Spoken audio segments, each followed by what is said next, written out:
Committee of the Whole meeting. Please rise for a pledge. Allegiance to the flag of the United States of America and to the republic which stands one nation under God, indivisible, with liberty and justice for all.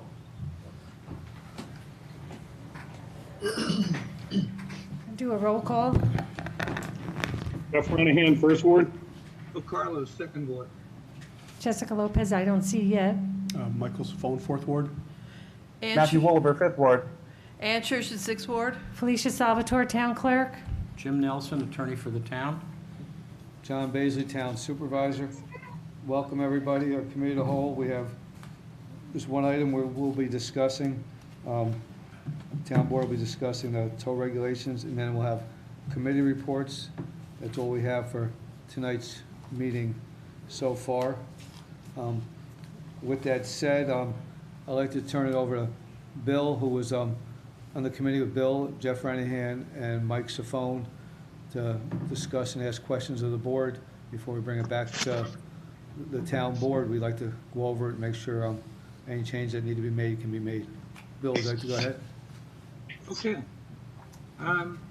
So this is your time to have your say what you think is necessary, whatever you. Bill, can you speak up? Because I can hardly hear you. Can you hear me? Not very well. It's hard. How about now? Yes. Yep. Bill, me, can you hear me? Yep. Okay. First item. This comes from the discussions we've all had. Years in business. Currently, the regulation, proposed law says 5 years, and I know there's been discussion. Please have your say. I think we have to strike a balance between limiting potential liability on the part of the town and making it making membership on this list viable for as many businesses as possible. And I think 5 years in terms of the life of the business and the personal driving experience of the individual drivers is too much, in my opinion. I would propose that we do 2 years of driver experience and 3 years of life of the business. If anyone has anything to say to that. I agree that 5 might be too much also, but I still stick with the 3 and 3. So 3 years in business, 3 years experience. Well, actually, I think I would go with 2 years of driving experience because we're already requiring double what New York City is requiring. They only require a year of driving experience to be licensed and on the TOVA day list. So I think 2 years would be sufficient for experience and 3 years established as a business. Okay. Next, local preference. We've had discussions with respect to restricting this to only town of Poughkeepsie businesses. Hey, Bill, Bill, can you try to speak up a Yeah. little more? We can't hear you. Can you hear me now? Yes. Okay. Local preference. We've had discussions with respect to restricting this to businesses in the town. Have your say. Well, I would say, I'll jump in first, is this is something I think we should look into, but, you know, after speaking to the attorney who's on as well, is I'd like to see his reason or his cases why they say we can't do this. If we can't do it, I'm just curious why. Like I said, other towns do have that preference. It just doesn't seem fair that others do and we can't. And if not, if we do establish a list and say it's a limited list, whatever it might be, is my take on it is that at least the town tow people should have a higher preference to be on that list. If they're going to cut somebody off of the list, if they are, that at least they should be on that list. I tend to agree with that. I think that in this one instance when we are repopulating this list, if we literally start from a clean slate and say who's going to be on our list, whether or not it has a cap of how many, we should give preference to businesses located within the town and then fill the rest of the list however much we want with businesses that are outside or close to. Anybody else? I have recently found out that two of the townships and one village that have a border in common with us do not allow companies who have businesses in the town of Poughkeepsie to tow in their community, whereas their tow trucks can be on our list. That seems unfair to me. I'm sorry, Bill, hold on a second. Did you just say they're not allowed to tow at all, or they're not allowed to be on their rotational Be list? on their list. They can Thank go you. in if they get a customer call. I'm Thank sorry. you. That's Okay. different. Yeah, and Now- also, Bill, they have even a worse whammy than that, is they're not allowed to be on the state and county tow list, because the state and county only have businesses, if the town is not someone they service, they do not allow tow companies from that town to be on their rotating list. So they only allow the tow companies from the towns they service on their rotating list. So people who have businesses in the town of Poughkeepsie can't be on the state or county towing list. Are you talking about the county sheriff and the Yes. state police? Yes. Okay, yeah. Just as a point of fact here, there's a section in the New York State General Municipal Laws, Section 80, that speaks to this area. And if you get a chance, look at it between now and when we actually have a voting session on it. Okay. Next point, 2 miles. We, in our proposed law, are saying that your storage or locked area has to be within 2 miles of the town of Poughkeepsie.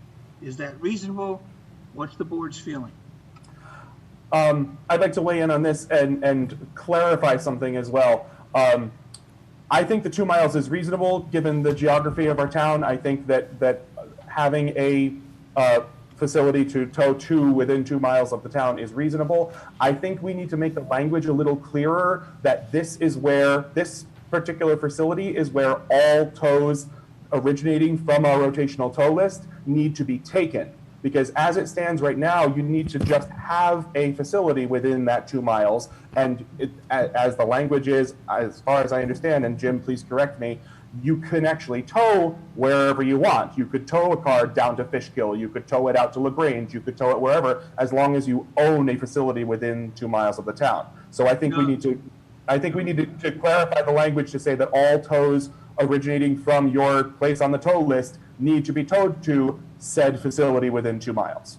Duly noted. Anybody else? Sources be old as well as the new. Amen? Amen. Only these writings. Okay. Next on our list, transfer of a spot. This discussion has to do with a current member who has a spot on our list, is acquired by another company. Is the spot transferable? We have already discussed and said that there's no property right. So the way we have it set now is if that should happen, the acquired company's spot is void, and the new entity would have to apply to be on the list.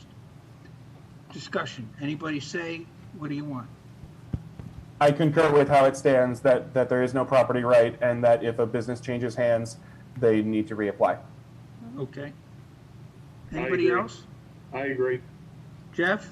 Yep, I Anybody agree with else? that. Okay, just as a point here, which would become important, what is the length of time we want the list to be? If there's a transfer and we say you're now void, you can apply. Are we going to redo the list every 2 years, 3 years, 5 years? What's the feeling of the board? I wouldn't be opposed to a 5-year limit on being on. That gives Okay, a Mike. continuity to the police officers and a continuity of safety, and this is why we're doing a tow list anyway, for safety. It allows other companies to come in after, if we do go with 3 years of service or any number, 2 years of service. It does allow for other companies to be on that list at some point, and it's not a given right to be on the list forever. Okay? So, Anybody else? Mike, just to clarify what you just said, Mike, there would be a 5-year limit where you can only be on it for 5 consecutive years, and then you have to take how long a break before you are eligible to reapply. Well, that's something No, it I has figure to we do can with how consider. long? Mike, go ahead. I was thinking to allow somebody to be on the list, a 5-year term, allows them to get on the list and be on that list. If some other companies want to come on, we could take companies off that list after 5 years and let somebody new come on. And if we don't have enough, you could reapply and we could put you back on a list, depending on what we decide we want to do and how the police chief wants to handle it. So essentially that becomes, we reshuffle the list every 5 years. Some people stay on it, but some people trade places. What's the feeling of the board? Every 5 years, every 3 years? No. What I don't think we want It to, gives I everybody don't think a we want shot. to make it I mean, right now, administratively we don't have- obnoxious. Right now, we don't have a large list anyway. If we incorporate it only for town businesses, the town businesses are going to stay on the list anyway.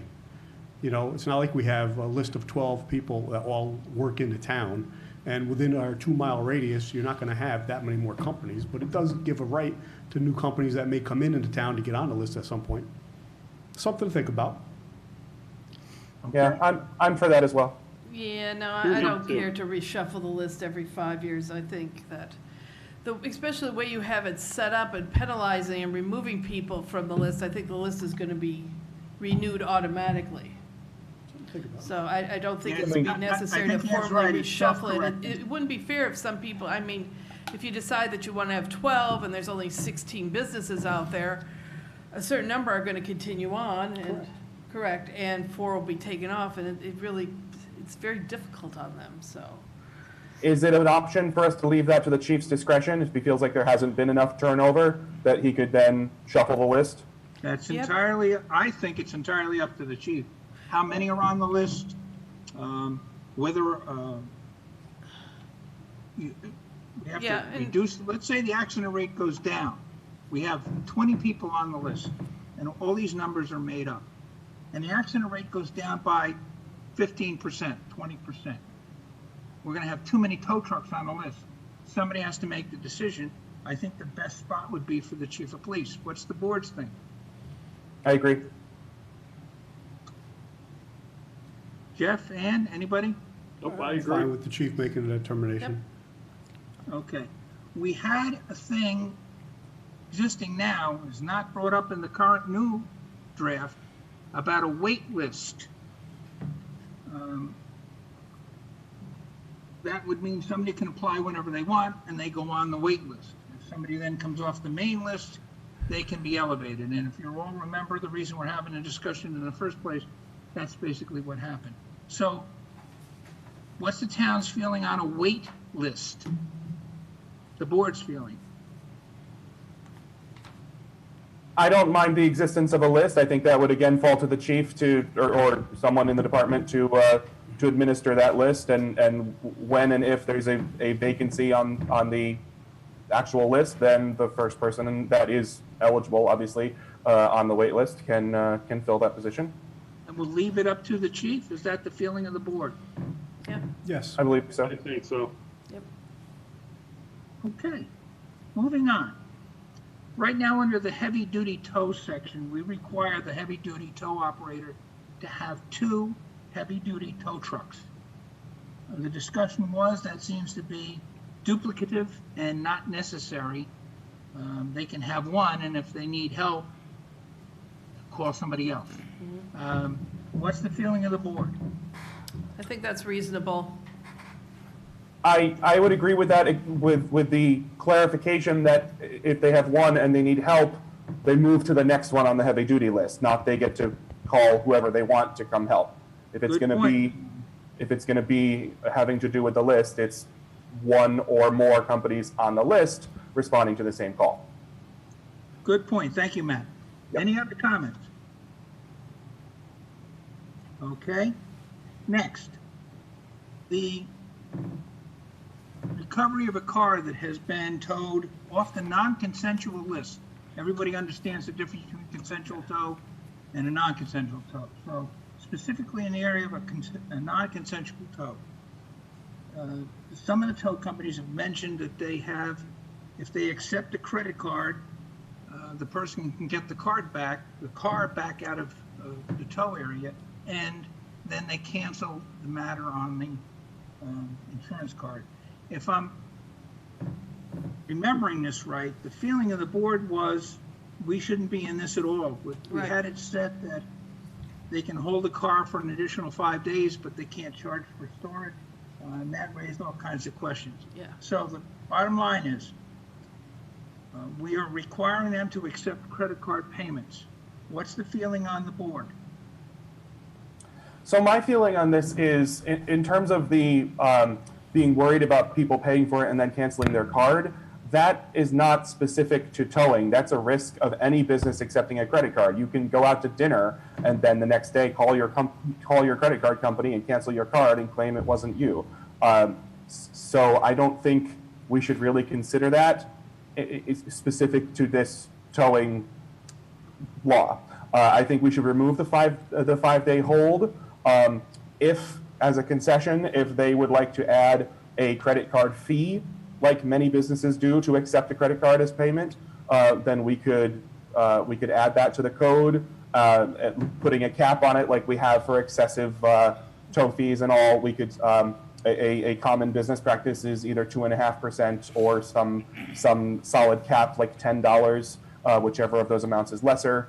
If they would feel better about accepting credit cards with that fee added on, then we can do that. But I don't think the 5-day hold, charged or not, is viable here. Yeah, Thank you, Matt. Anybody else? Yeah, Bill, I don't think we should worry about that at all. That's somebody's way they do business. As Matt stated, there's ways to protest your credit card, and there's ways for the business to protest them. And today's day and age, the credit card companies know how to handle this. They know how to deal with it, and the business owners should know how to deal with it. It's part of doing business, as he said. Whether you're out to dinner, you're in a store, you could do it. We're here to run a towing service. During emergencies, we're not here to micromanage people's businesses. Yeah. And Thank you, cash Jay. Anybody really, else? yeah, and you just don't see cash out there like you used to. It's really difficult, so. Yeah, or sending Yeah. somebody to go get cash, Cash. which if they just had an accident, now you're going from an accident to an Uber to a place to get it. Yeah. Somebody just had a traumatic situation, they don't need to be going out, trying to find out which bank to go to. Yeah. Agreed. Okay, so noted. Moving on. We have certain requirements for reporting by the tow companies of their drivers. Specifically, should they leave employment or should they be hired? The tow company is required to notify us for the rotational tow list. The question comes up as, do we want the towing companies to report to the tow list, the police department, tickets given to a driver or arrests of the driver? What's the feeling of the board? Okay, my take on this is, I feel, since, like I said, you're talking about non-consensual towing here, is Right. that they should have run a lens like we do in our fire department, which is a license event notification system, which states that if they do get any violations or accidents, obviously it would, hate to throw this on the chief again, but it would go to the chief or somebody there, because it is confidential. We don't all need to know who got a speeding ticket. But I mean, we should know, and I'm not saying just if they get a speeding ticket that they should be taken off the list either, because we all can get a speeding ticket. Sorry to hear that. So I mean, it would be, again, the chief's preference. If he sees that they deem that a driver doesn't seem safe, then that person shouldn't be allowed to tow for us. Well, I would think, Okay. I would think you'd want to have them be adjudicated through the court system first and found guilty of a violation before it's reported to the police.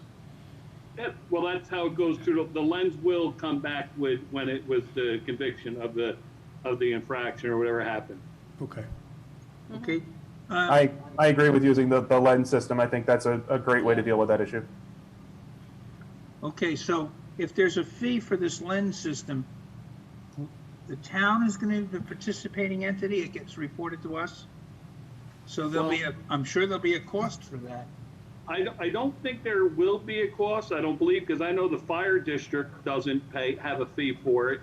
So I Okay. would think that possibly a government entity such as this shouldn't have a fee. I mean, I think it's only when you have, public businesses, private businesses, do stuff like that, there's a fee. We're already part Okay. of that, Jeff, the lens I program. think we already have it. Okay. Okay.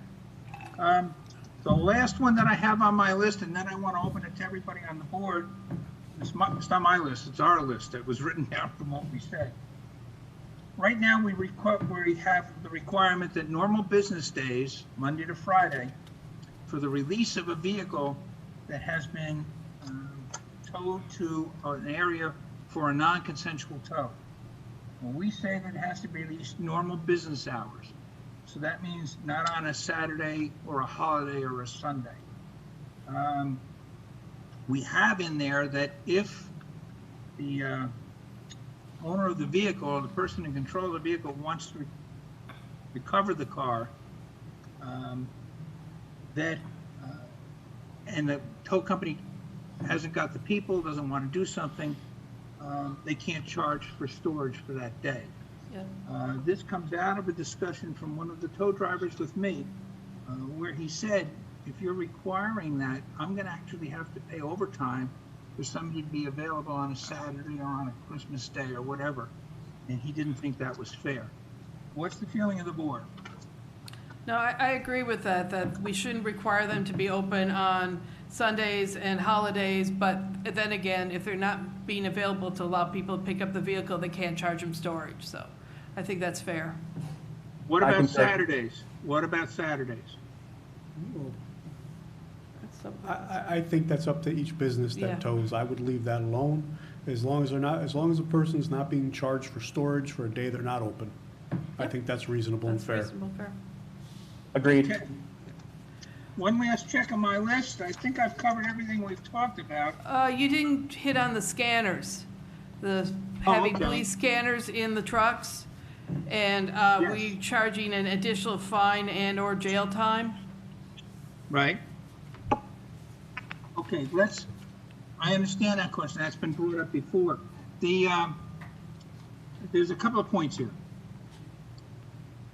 There may be, how can I put it, a conflict between what we put in our law and what's in the state law. In the state law, having scanner in the tow truck would be a misdemeanor under the vehicle and traffic regulations. We specifically wrote that, quoted that in our ordinance so that the drivers know that. In addition to that, or in place of that, we also have a violation of the town code, which says $1,000 fine, up to $1,000 fine, or 15 days in jail, or both. We do that for the scanner in the car and soliciting. Soliciting is also covered by the New York State Vehicle and Traffic Law. So if somebody who comes to an accident scene with a wrecker and tries to solicit the business, they're violating a section of the Vehicle and Traffic Law. And we have a section of the town law that also has the $1,000, up to $1,000 and 15 days in jail or both. So there's a couple of questions here. One, what's the feeling on the board for this? I have a question, actually. Is that $1,000 fine and 15 days in jail directed at the driver of the truck or the company they work for? The person who's in possession of the radio, or the person who did the solicitation? Okay, Not so the company. So in my opinion, if we want to add this to our town code here, that fine should be levied toward the company, not toward the individual driver. That might end up being one and the same if that's the owner of the company, but on larger companies, I feel like that fine for soliciting should be the company's fine, not the driver's fine. Thanks, Well, Matt. Anybody else? Yeah, the only thing I disagree with that is if it was a mobile scanner, meaning it was, installed in the truck, I can say, yes, I can see where then the company should be responsible. But how do you know, and he should control his employees, but how do you know the employee doesn't just take a portable scanner and carry it with him and the owner didn't even know that it was in there? Well, in my perspective, the possession of the scanner, while it is obviously already against state law, is not actually the problem here. In my mind, the problem is showing up to an accident scene that you weren't called to. Scanner, irrelevant. If they just are driving down the road and see a car pulled over, or not pulled over, but a disabled vehicle and they show up before a police officer, that is the infraction we should be worried about. And that should, I think, be a fine toward the company and not toward the driver.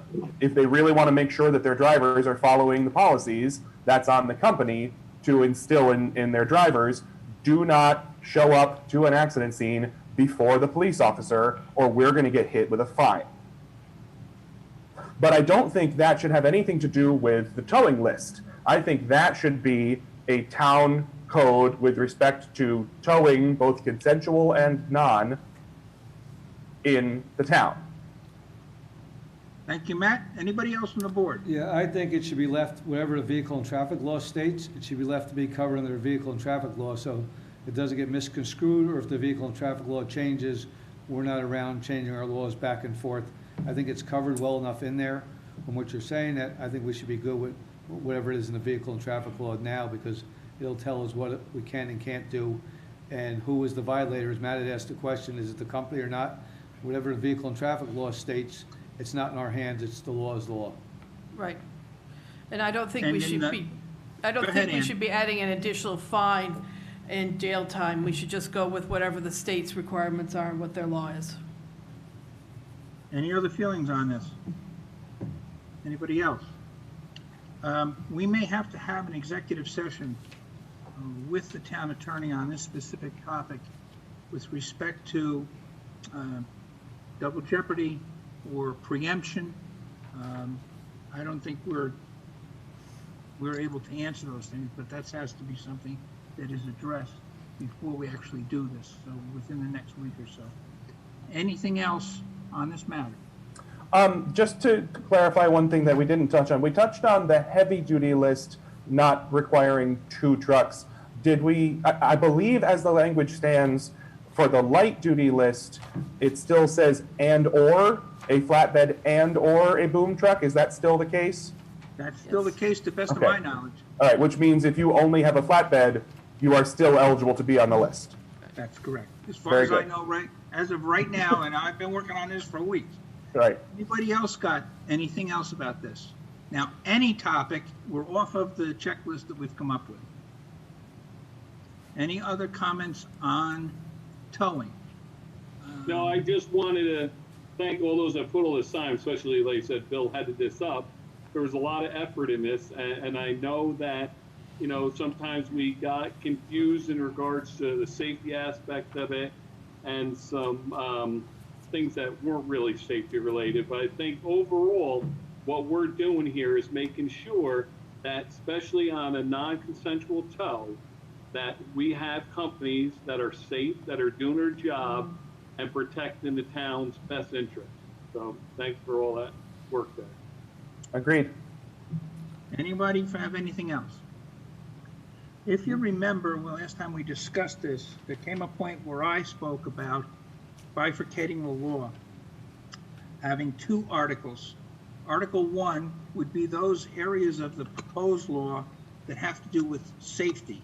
Safety at the accident scene, safety for the emergency responders, all related to the involvement of tow trucks at an accident scene and the safety of that. The second item would be the list, the Town of Poughkeepsie rotational tow list. We have some things in the law, the way it's written currently, where we build in the confusion. For example, soliciting at the scene of a tow truck, of an accident, as opposed to the vehicle and traffic or the town code. With the permission of the town board, and it's probably going to require us to put this off another period of time, I think we should redo this law and have Article 1 being the towing, the safety of the accident scene, what tow trucks can do, what they can't do, they have to be 500 feet away, all of those parts. And then a second completely independent section that would talk about the rotational tow list, so that they are, while they're in the same law, they're like brothers and sisters in a family. They are 2 different entities. Any comments or concerns by the board members on this? No, I agree concur with that. I absolutely think we should do that to for the maximum amount of clarity as to we're talking about consensual tows here, we're talking about non-consensual tows there, and then there are blanket rules that cover all tows in the town of Poughkeepsie. I think that would be a really clear way to deal with this. Anyone else? No? Okay, please, if something comes up, call me, and we'll talk about it the best we can. Jay, I don't think we have anything else. I'll turn it back over to you. Okay. I will go back to committee reports. Finance Committee, Nothing to report. Technology Committee, Matt, Nothing to report. Recreation, Ann? Yes, I have something to report. Okay, we're happy to say that the day camp plan was sent to the health department. It's been reviewed, returned, and there were several small changes that need to be made, but it appears that we're going to be able to make these changes, and we're set to have day camp this summer. It's going to start July 6th, and we're limited to 60 children per week. And right now, week 3 and week 5 already have a waiting list. So those 2 weeks are already full. So it's still time to call and get your kids into camp. And other news, we're happy to say that the kitchen in the senior center is nearly complete. There's just one more piece of equipment to be hooked up, and we're going to have a commercial kitchen all set there. And the same thing is true with the Greenvale bathroom, that there's just a couple more small connections to be made there, and the bathrooms at Greenvale will be operational. And also, the playgrounds are now open in the parks as of phase 2. But there still are no sports teams offered yet. So that's all I have to say. Fire Advisory, No report. Infrastructure Bill, Yes, this is under Comprehensive Plan Review Committee. The Comprehensive Plan Review Committee is going to have an interactive webinar Wednesday, July 1st, 2020 at 7 p.m. It's going to be on Zoom. The information will be on the webpage. Go to Comprehensive Plan Review Committee. There's a significant amount of outreach that we wanted to do, and we were going to have a series of in-person meetings around the town so we could talk directly to the people and see what their feelings are about the future of the town, which way we should go. Well, we all know that's going to be pretty difficult. So they've come up with this interactive webinar. There may be more than one. And if you're in the town, this is your chance to say what you like about what we have here, direction you think the town should go in, or what are the things you don't like, what would you like to see removed from the town. So it's scheduled for Wednesday, July 1st, 7 p.m. It'll be on Zoom. You can register and go to the webpage of the town, go to Comprehensive Plan Review Committee, and you'll find this. And there's a registration so you can be included in the Zoom meeting. And while we have some excellent people on this committee, there's 9 of us, we need to hear from the people who live here and who pay the bills here, who support the town of Poughkeepsie, and have your input into which way we should grow in the future. So please, this is something I would suggest that you all take care of. Nothing else to report. okay. Personnel, Jeff, No report. Building Consolidation, Nothing to report at this point. okay. Supervisors Report, just to let everybody know, we've installed all new sneeze guard windows, security windows on the town clerk, receiver taxes, personnel, and building department as a start to the phase when we prepare to open. We're not ready to open yet. Next week, we will be allowing people that have appointments to come into town hall by appointment only. They'll come in, they'll be greeted at the door and escorted to the office to where they're going after they're signed in. Our next step will be to open town hall, but that'll be still a couple weeks out.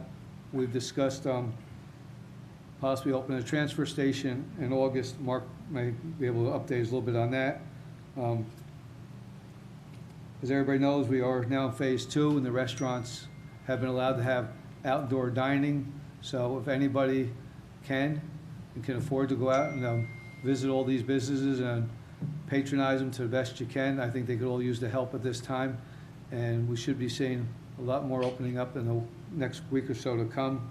We're getting there. We've been working with County Executive's Office on a regular basis to work with him. They put a big push on because we weren't supposed to be in phase 2 for another week, so they pushed to get the restaurants open. So they are understanding the Dutchess, Ulster, and Orange counties executives are really pushing on the state government to move forward with getting some of these other things open up. We will be working closely with them day to day to get more stuff open. That's all I have for now. I won't bore you with the rest. I'd like to make a motion to suspend the rules for anybody who has anything to say. Second? Second? If anybody would like to, so moved. All those in favor? Aye. Aye. Is there anybody who'd like to say anything in relation to the town at all?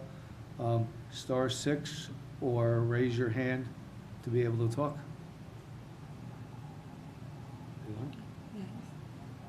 Unmute. He's unmuted. All right, iPhone we with see your you. hand Go- up. Go ahead. I think we see you. Yeah, he's raising his real hand. You're raising your real hand. Go ahead. Me? Yep. It's Right? all- Yep, it's you. Okay. While the town board doesn't vote on the Stewart project, many of you on the board voted on a few years back of 500 feet distance between a home and a Yeah. gas station. From what I understand, the Stewart is going to be about 73 feet from the closest home. So I would like you guys to please oppose this project because the community doesn't need it, too close to the home. And traffic at that stoplight is already bad. It's going to be worse for the Stewart on that corner. We don't need it. The community don't need it.